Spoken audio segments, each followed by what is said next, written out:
So this is where the art of the training comes in, deciding how long to wait, what behavior to click for.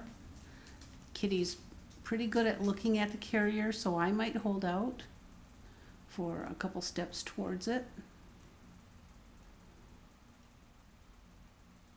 Sometimes you do that and the behavior stops and you have to back up a little.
That's perfect because you're clicking for movement